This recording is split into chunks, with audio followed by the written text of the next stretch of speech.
नमस्कार।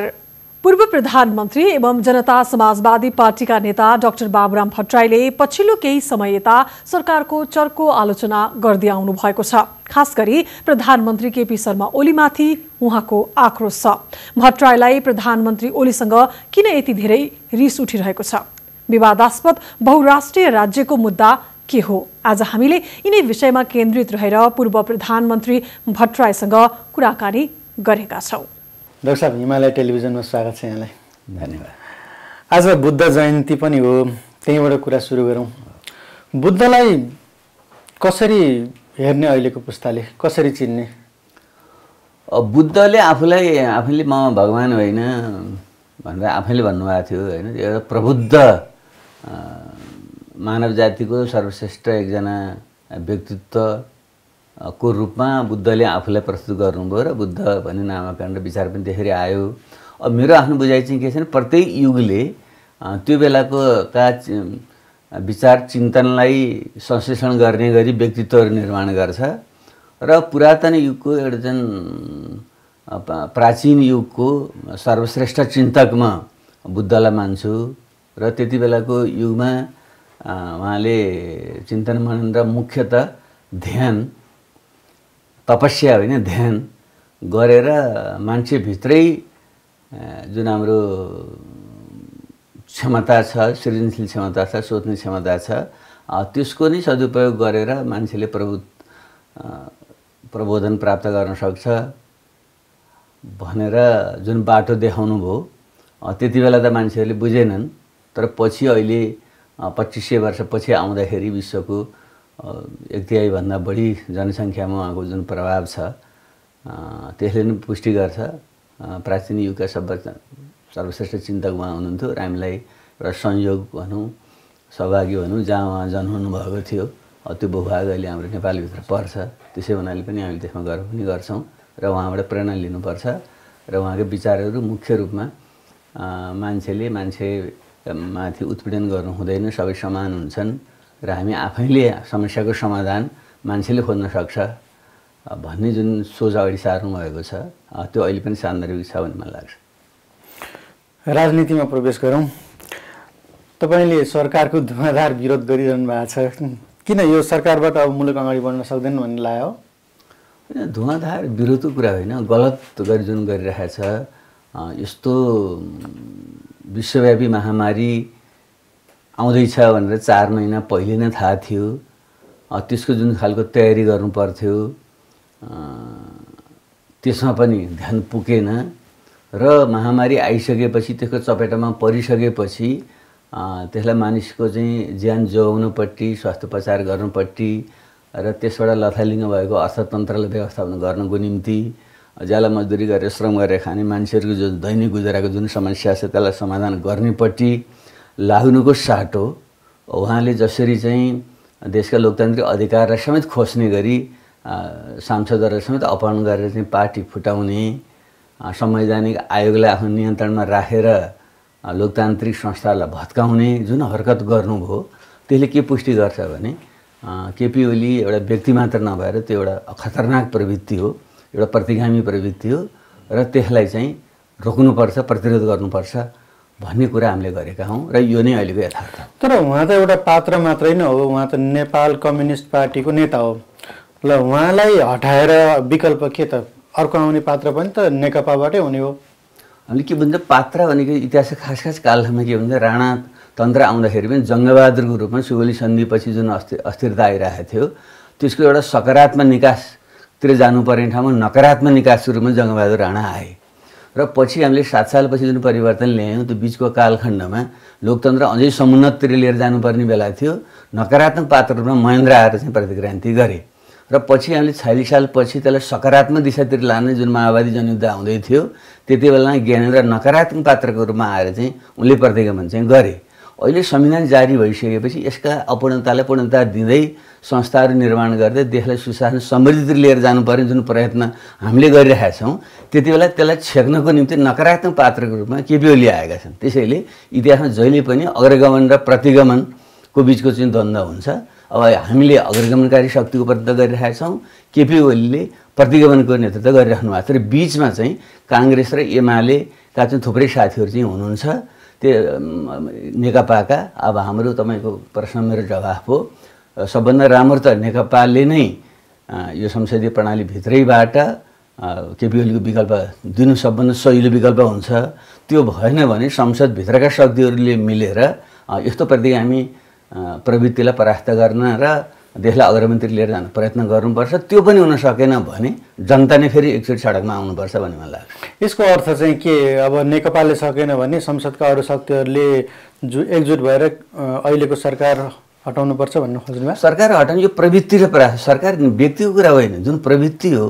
अब सङ्घीय लोकतान्त्रिक गणतन्त्रका जुन उपलब्धिहरू छन् त्यसलाई जोगाएर अगाडि बढ्नुपर्ने ठाउँमा यसलाई चाहिँ पछाउने हटाउने हरकत चाहिँ यो सरकारले गरिरहेको छ। र हामी सबैलाई थाहा छ केपी शर्मा ओली संविधान सभा, गणतन्त्र, संघीयता, धर्मनिरपेक्षता, समावेशिता कुनै पनि कोर एजेन्डाका पक्षपाती थिएनन्। संयोगले उनी चाहिँ नेतृत्वमा पुग्न भ्याए र त्यसले गर्दाखेरि त्यो गुम्ने जुन खतरा छ यसलाई रोक्नु त हामी सबैको चाहिँ दायित्व हो। विकल्प के त, के गर्ने त्यसो भए? अनि विकल्प जुनसुकै कुराको नि विकल्प हुन्छ नि, प्रतिगमनको विकल्प त अग्रगमन हो नि। कि कतै अलिकति यो गजाङगुजुङ भयो भने तपाईँ पनि सरकारमा जाने गलत कुरो यो त कता कता तपाईँको प्रधानमन्त्रीको नाम पनि आइरहेको देख्छ। प्लिज म त्यस्तो कुरा त गर्दैन। बाबुराम भट्टराई न कहिल्यै व्यक्तिगत त्यस्तो स्वार्थहरू लिप्साएको कुराहरू गर्यो, म त्यस्तो कुरा म सुन्न पनि चाहन्न। त्यसैले लोकतन्त्रमा लोकतन्त्रको विकल्प उन्नत लोकतन्त्र हो र प्रणालीभित्रैबाट विकल्प दिनुपर्छ। अहिले नेकपाको आफ्नै सुविधाजनक बहुमत छ, उसले नै निर्णय गरेर चाहिँ विकल्प दियोस्। अब होइन नेकपा नै केपी ओलीसँग सती जान तयार भयो भने त लोकतन्त्रको रक्षाको निम्ति विकल्प जनताले खोज्छ। अहिले सरकारले कोरोनासँग जुन तयारी गरेको छ यो कस्तो लाग्छ यहाँलाई? ठिक छ? यो अत्यन्त न्यून छ र अत्यन्त अपुग छ र अत्यन्त गैरजिम्मेवारपूर्ण छ। किनकि सुरुदेखि नै सबैले अहिले भन्दै आएछन्, अब खुला रूपमा आइ पनि सकेको छ। अब यो कोरोनाको अहिलेसम्म यसो उपचारको कुनै विधि पत्ता लागेको छैन। त्यसैले यसलाई चाहिँ सामाजिक दूरी कायम गर्ने भनेर जुन लकडाउनको विधि चाहिँ संसारभरि अपनाइएको छ, त्यो अपनाउनु बाहेक यो सरकारले केही पनि गरेन। त्यो पनि आफ्नो बुद्धिले होइन, किन भारतसँग खुला सिमाना छ, भारतले जे गर्यो त्यही गर्नुपर्ने बाध्यता छ। त्यसैले पर्खिकन उसले भारतले के गर्छ अनि त्यही कुराले यसले दोहोऱ्याइरहेको 5 पटकसँग चाहिँ जुन गरेको छ त्योदेखि बाहेक यसले केही पनि गरेन। जब गर्नुपर्थ्यो के थियो भने परीक्षण गरेर यसको रोगको चाहिँ पहिले चाहिँ पहिचान गर्ने र अनि उपचारतिर जानु पर्थ्यो। त्यसको निम्ति चाहिँ जुन पिसिआर विधि हो सबभन्दा उपयुक्त विधि त्यही हो। त्यतापट्टिको चाहिने सामग्री पनि अहिलेसम्म ल्याउन सकेन। त्यही ल्याउने क्रममा चाहिँ ओम्नी समूह लगायत चाहिँ भ्रष्टाचार काण्ड आए। पछि सेनालाई दिने भने 1 महिना भइसक्यो, सेनाबाट पनि त्यो अहिलेसम्म आइसकेको चाहिँ छैन। र त्यो जुन त्यो अर्को ऱ्यापिड टेस्ट जुन विधि छ त्यो चाहिँ उपयुक्त छैन भन्ने आइरहेको छ, डब्ल्युएचओले मान्यता दिएको छैन। त्यसमा चाहिँ अनावश्यक ढङ्गले चाहिँ साधन स्रोत खर्च गरेर पनि केही अर्थ रहेन। र पिसिआर अब नेपाली विज्ञहरूको भनाइ छ कमसेकम प्रतिदिन 2000 को टेस्टिङ गर्नुपर्थ्यो हामीले भने अहिलेसम्म आज 45 दिनपछि अथवा 4 महिनापछि र लकडाउन भएको 45 दिनपछि जम्मा 1400 को चाहिँ परीक्षण भएको छ, जबकि एक दिनमा 2000 हुनुपर्थ्यो भने यो तरिकाले देश चाहिँ एउटा गम्भीर दिशातिर छ। खुला सिमाना छ, मान्छे चाहिँ विदेशबाट चाहिँ मान्छे अल्पत्र भएर बसेका छन्। मलाई प्रत्येक दिन 8-10 ठाउँबाट आउँछ। एकदम माल्टा भन्ने ठाउँबाट फोन आयो, केही दिन अगाडि केही दिन कतारबाट फोन आयो, कहिले मलेसियाबाट आइरहेछ। मान्छे अल्पत्र भएर बसेका छन्। हिजो मात्रै चाहिँ गोवाबाट आयो, अस्ति चाहिँ गुजरातबाट आयो।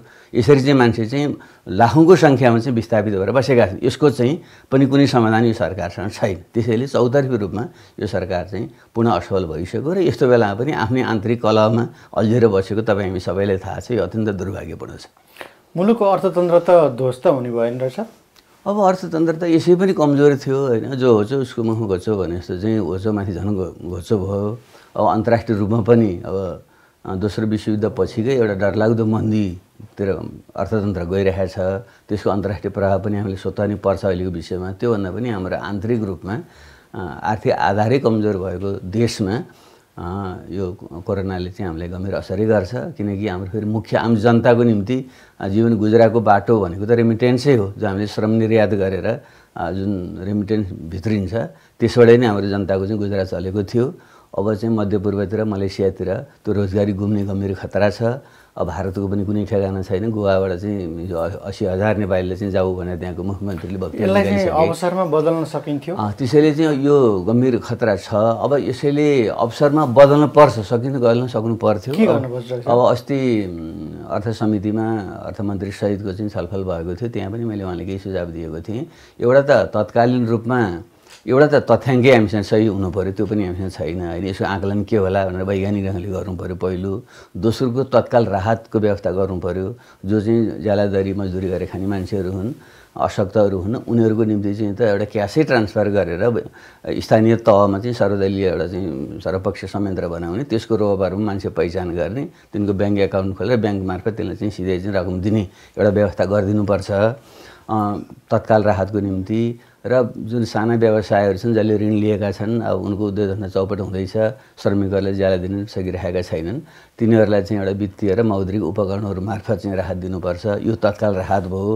दीर्घकालको रूपमा चाहिँ त अलिकति जुन 10औं लाख, मेरो विचारमा त 20-25 लाखै हाम्रो श्रमिकहरू चाहिँ आउँदो वर्ष चाहिँ देशभित्र चाहिँ फर्कन बाध्य हुन्छन् भने यसलाई केन्द्रमा राखेर जुन हाम्रो चाहिँ हिजोको कृषि अर्थतन्त्र धराशायी भएर गएको थियो त्यसलाई चाहिँ आधुनिकरण वैज्ञानिकरण गर्ने एउटा सेक्सनलाई त्यता लगाउने, अरू र साना मध्यम उद्योगहरूलाई चाहिँ पुनर्जीवन प्रदान गर्ने र त्यहाँ दिने र नयाँ स्टार्टअपहरूको निम्ति पनि सरकारले चाहिँ ध्यान दिने। यसको निम्ति चाहिँ अब मैले आज मात्रै पनि एउटा ट्विटरमा चाहिँ मैले यो कमला ह्यारिस भन्ने जुन सेनेटर छन् अमेरिकाकी, तिनको मैले सेयर गरेका थिएँ। उनीहरूले पनि साना save our street SOS not Wall Street भन्ने चाहिँ नारा अन्तर्गत चाहिँ यो साना उद्यम व्यवसायहरूले चाहिँ गर्नुपर्छ भन्ने उनको थियो भने हाम्रो चाहिँ त साना उद्यम व्यवसायले 80% रोजगारी दिइरहेको छ। फेरि चाहिँ 10-20 लाख जुन मान्छेहरू बाहिरबाट आउँछन्, उनले त केही श्रम, केही सिप र केही धन सिकेर उनीहरू आएका छन्, लिएर आएका छन् भने तिनको सदुपयोग गर्न सकियो र राज्यले चाहिँ तिनमा चाहिँ सुरुमा चाहिँ अलिकति पुँजी लगानी गरिदिने र ती व्यवसायहरूको निम्ति चाहिँ कर्जा र ब्याज, कर लगायतमा चाहिँ सहुलियत प्रदान गरिदिने हो भने हाम्रो चाहिँ कृषि, पर्यटन, उद्योग, सेवा क्षेत्रको चाहिँ विकास भएर ठुलो एउटा आर्थिक जागरण, नवनिर्माणको प्रक्रिया सुरु पनि हुनसक्छ। त्यसले त्यो दिशातिर जानु नै उपयुक्त हुन्छ भन्ने। यो सरकारबाट त्यो सम्भव छैन, उहाँहरूबाट सम्भव छैन। फेरि पनि सरकार देशमा खाली त हुँदैन, यो गएपछि अर्को सरकार त आउँछ नि त, त्यसले चाहिँ त्यो ढङ्गले जानु पर्यो। त्यसो हुन सक्यो भने यो जुन चुनौती छ, सङ्कट छ, यसलाई अवसरमा बदल्ने र नेपाललाई चाहिँ ठुलो एउटा औद्योगिकरणको दिशामा लिएर जाने, आत्मनिर्भर अर्थतन्त्र, अन्तर्निर्भर अर्थतन्त्र निर्माण गर्ने सम्भावना म देख्छु। र साहब अलिकति पार्टीको कुरा गरौँ। हतारमा पार्टी एकीकरण गर्नुभयो, त्यसपछि के भएको छ पार्टीमा? त्यो हतार गलत शब्द हो यो। हामी पोहोर साल सरकारले फुटाउन लाग्यो ठिक 1 वर्ष भयो अहिले। हाम्रो वैशाख 23 गते हामीले तत्कालीन नयाँ शक्ति पार्टी र सङ्घीय समाजवादी फोरम मिलेर समाजवादी पार्टी बनाएका थियौँ। त्यति बेला नै राष्ट्रिय जनता पार्टी, जनमुक्ति पार्टी लगायतै पार्टीसँग संयुक्त रूपमा नै एकता गरौँ भनेर हामीले प्रयत्न गरेको यहाँहरू सबैलाई थाहा नै छ। त्यसपछि पनि हाम्रो निरन्तर वार्ताहरू भइरहेको थियो। हामी करिब अन्तिम अवस्थातिर पुगेका थियौँ। त्यही बेलामा यो लकडाउन भयो र यो लकडाउनको अवसरमा चाहिँ अलि समय पनि भयो, त्यसको प्रयोग गरेर हामीले सरकारले पनि अलिकति दबाब दियो त होइन। दबाब त अब त्यो लकडाउनको परिस्थिति हो, सरकारको दबाब त उहाँहरूको त उल्टो बुद्धि हो, त्यो त आफ्नै खुट्टामा उहाँले भन्छहरू हाल्नु भएको छ। हामीले के भन्नु, नेतृत्व कसले गर्छ सब नयाँ पार्टीको? होइन, हामी चाहिँ सिस्टममा हामी जाने हो, व्यक्तिको कुरा होइन। हामी चाहिँ एउटा अत्यन्त उन्नत प्रकारको लोकतन्त्र हामीले अभ्यास गर्छौँ। समावेशी समानुपातिक लोकतन्त्रमा आधारित समाजवादी प्रणाली नै हाम्रो चाहिँ मुख्य वैचारिक आधार भएको हुनाले पार्टीभित्र पनि समावेशी समानुपातिक र एउटा उन्नत लोकतान्त्रिक अभ्यास अन्तर्गतै हामीले नेतृत्व चयन गर्छौँ। त्यसमा समस्या हुन्छ। अब विगतमा एकलौटी रूपमा पार्टीको नेतृत्व गरिरहेका थुप्रै नेताहरू हुनुहुन्छ, तिनीहरूको व्यवस्थापन चुनौतीपूर्ण हुँदैन? होइन, हामीले के बुझ्नु पऱ्यो, हिजोको चाहिँ आन्दोलनको चरण थियो। आन्दोलनले चाहिँ के गर्छ भने जतिसुकै लोकतान्त्रिक भन्दा हुँदै पनि आन्दोलनले हाँक्ने नेता चाहिँ अलिकति निरङ्कुश, अलिकति चाहिँ अधिनायकवादी प्रकृतिको चाहिँ अर्डर दिनु पऱ्यो, कार्यान्वयन गर्नु पऱ्यो। किन त यहाँ त अर्को पक्षमा लड्ने कुरा आउँछ। त्यो यो प्रकारले युद्धको अवस्थामा चाहिँ खालि कमान्ड र कन्ट्रोलमा आधारित प्रकृतिको नेतृत्व हुन्छ। त्यसले हाम्रो अधिकांश हिजोका नेताहरूमा चाहिँ त्यो प्रकारको गुण केही हदसम्म चाहिन्थ्यो पनि। तर त्यो अब चाहिँ एउटा लोकतान्त्रिक प्रक्रियामा गइसकेपछि त हामीले त पार्टीलाई पनि कमिटी प्रणाली अन्तर्गत, सामूहिक नेतृत्व अन्तर्गत लिएर जानुपर्ने हुन्छ। त्यसैले हिजोको शैलीलाई बदल्नु पर्छ। जो नेताले हिजोको शैली बदल्न सक्दैन उसले चाहिँ आगामी दिनमा नेतृत्व गर्न सक्दैन। त्यसैले कि त नेताहरू रूपान्तरित हुनुपर्छ, नत्र भने अरू नयाँ पुस्ता आउँछ। मैले त पुस्तान्तरणको आवश्यकता पनि भनिसकेको छु। हाम्रो पार्टीमा मात्रै होइन, सबै पार्टीमा अधिकांश नेता त 60-65 वर्ष नागिसकेका छन्, जबकि युगले नयाँ चेतना नयाँ पुस्ता आइरहेको छ। त्यसैले या त पुरानो नेतृत्व चाहिँ बदलीको परिस्थिति अनुसार आफूलाई चाहिँ लोकतान्त्रिक ढाँचामा बदल्नुपर्छ, त्यो नसके चाहिँ नयाँ पुस्ता आउनुपर्छ। समाजवादी पार्टीबाटै सुरु हुन्छ त त्यो होइन। हामीले त अब अहिले त अन्तरिम सङ्क्रमणकाल छ, विभिन्न पृष्ठभूमिका साथीहरू हुनुहुन्छ, हामी छौँ। सङ्क्रमणकालमा एक ढङ्गको व्यवस्थापन गर्छौँ अहिले हामीले। तर पछि चाहिँ महाधिवेशनमा जुन विधान अधिवेशन गर्ने हाम्रो सोच छ त्यसमा गएपछि चाहिँ एउटा प्रणाली निर्माण गर्छौँ र त्यसले हल गर्छ। डाक्टर साहब, अलिकति चासो छ सबैलाई यो पार्टीको लिडर को होला, कसले नेतृत्व गर्ला, अलिकति भन्न मिल्छ? होइन, हामीले चाहिँ एउटा महन्त ठाकुर, उपेन्द्र यादव, थुप्रै नेताहरू हुनुहुन्छ, को हुन्छ यसको? होइन, यता सुन्नु, एउटा हाम्रो त अत्यन्त राम्रो सम्भावना त हाम्रो पो छ त। किनकि नेपालमा हुन त कतिपय मान्छेले यो त मधेसी पार्टी, क्षेत्रीय पार्टी, जातीय पार्टी भन्न खोजिएको छ। म त के भन्छु, काङ्ग्रेस पार्टी र कम्युनिस्ट पार्टीहरू चाहिँ क्षेत्रीय जातीय पार्टी हुन्। उनीहरूको चाहिँ पाहाडको एउटा खासमा एउटा समुदाय मात्रै केन्द्रित छ र पुरुषहरू मात्रै केन्द्रित भएको उहाँहरूको नेतृत्व छ। जबकि हामीले त हिमाल, पहाड, तराई, मधेसका मधेसी, थारू, आदिवासी जनजाति, खसारिया यो मुख्य सबै क्लस्टरका नेताहरू हामीसँग छन् र पृष्ठभूमिको हिसाबले पनि सबै आन्दोलनका सकारात्मक संश्लेषण यो पार्टीमा छ, जनता समाजवादी पार्टीमा छ। काङ्ग्रेसभित्रको चाहिँ एउटा चाहिँ सकारात्मक प्रवृत्तिको प्रतिनिधित्व गर्ने महन्त ठाकुर, एमाले भित्रको चाहिँ सकारात्मक धारको प्रतिनिधित्व गर्ने अशोक राई, माओवादी आन्दोलनभित्रकै अगाडि चाहिँ नेतृत्वको प्रतिनिधित्व गर्ने बाबुराम भट्टराई, मधेस आन्दोलनको त सिङ्गै पङ्क्तिकै नेतृत्व गर्ने उपेन्द्र यादव। त्यसैले यसले चाहिँ जातीय हिसाबले, क्षेत्रीय हिसाबले र आन्दोलनको अनुभवको हिसाबले पनि उच्च संश्लेषण पनि छ यहाँभित्र त। त्यसैले नेताको समस्या हामीले पर्दैन। अब तपाईँहरूले एकीकरण गर्दा एउटा बहुराष्ट्रिय राज्यको अवधारणाको कुरा गर्नुभएको छ, यसले अलिकति विवाद पनि ल्याएको छ। किन लेख्नु भएको त्यो कुरा? विवाद त हल भइसक्यो कुरा। हाम्रो संविधानले नै लेखिसकेको छ। संविधानको धारा 4मा नेपालले बहुजातीय, बहुभाषी, बहुसांस्कृतिक विविधतायुक्त मुलुक हो भनेर संविधान त्यहाँ लेखिसक्यो संविधानमा। हाम्रो राष्ट्रगानमा बहुजाति, भाषा, धर्म, संस्कृति छन् विशाला भनेर बहुजाति भनिसक्यो।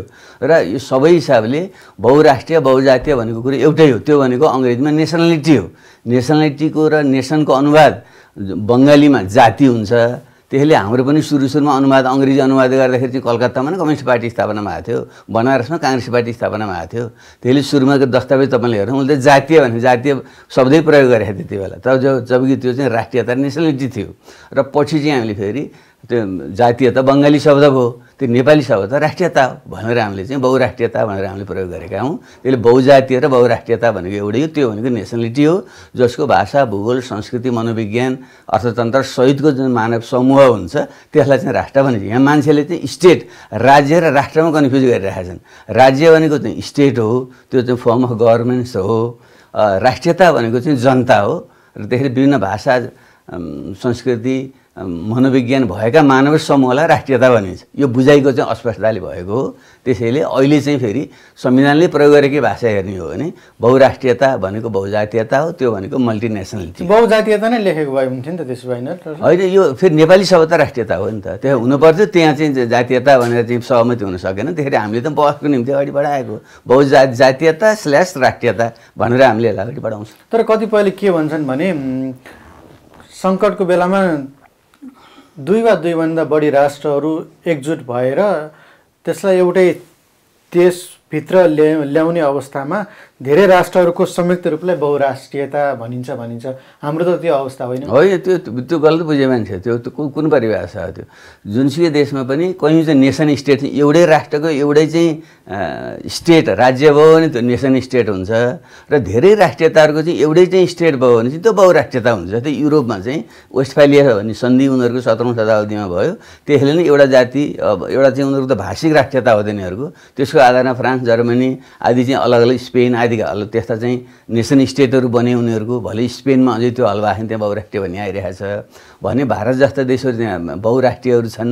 अब चाहिँ रुस पहिलेको चाहिँ जुन थियो सोभियत सङ्घ त्यो बहुराष्ट्रिय थियो भने नेपाल बहुराष्ट्रिय हो। चीन चाहिँ फेरि हान जातिकै चाहिँ अत्यन्तै वर्चस्व भएको तर थोरै अरू राष्ट्रियता भएको हुनाले उसले आफूलाई चाहिँ बहुराष्ट्रिय नबने पनि तिनीहरूलाई सामान्य अटोनोमी दिएको छ भने यसरी चाहिँ थुप्रै देशहरू बहुराष्ट्रिय पनि छन् अहिले पनि र नेपाल चाहिँ बहुराष्ट्रिय देश हो। कसरी नेपाल बहुराष्ट्रिय देश हो?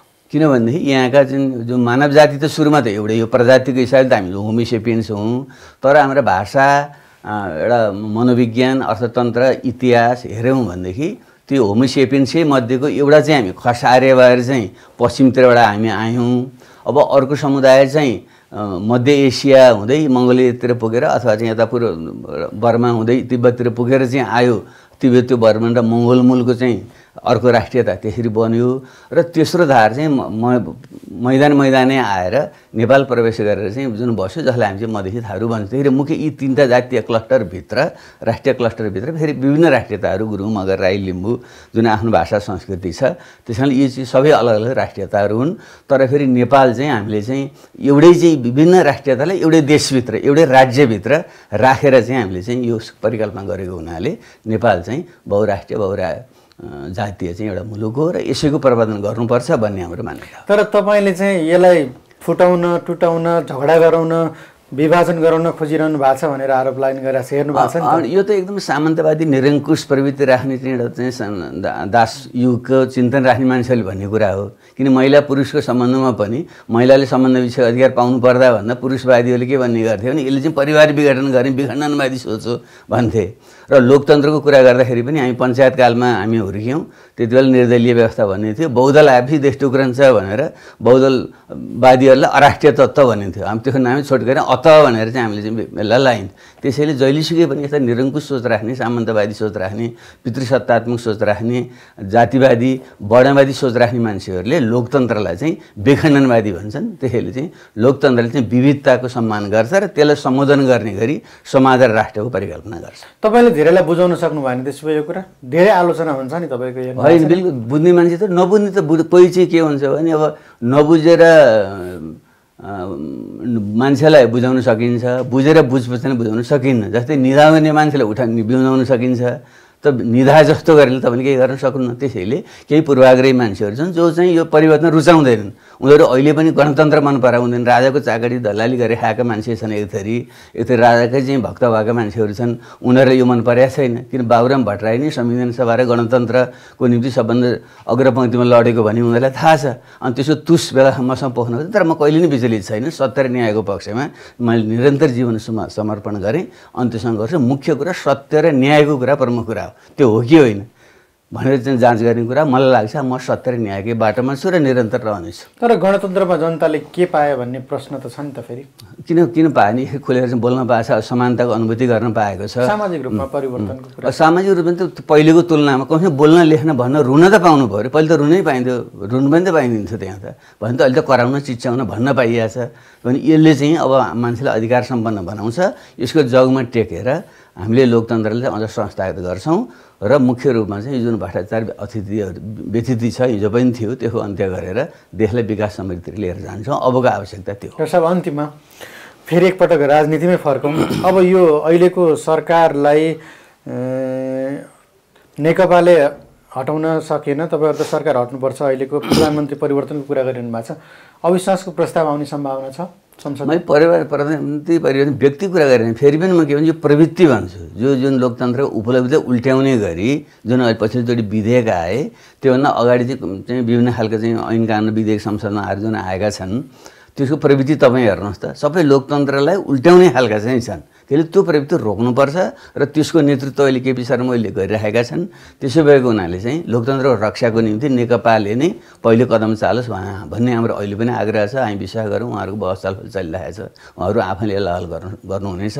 गर्न सक्नु भएन भने त हामी सबै लोकतन्त्र, गणतन्त्र, संहिताका पक्षधर शक्तिहरू मिलेर हामीले केही चाहिँ कदम चाल्नुपर्छ। हस्, धन्यवाद डाक्टर साहब। धेरै धन्यवाद।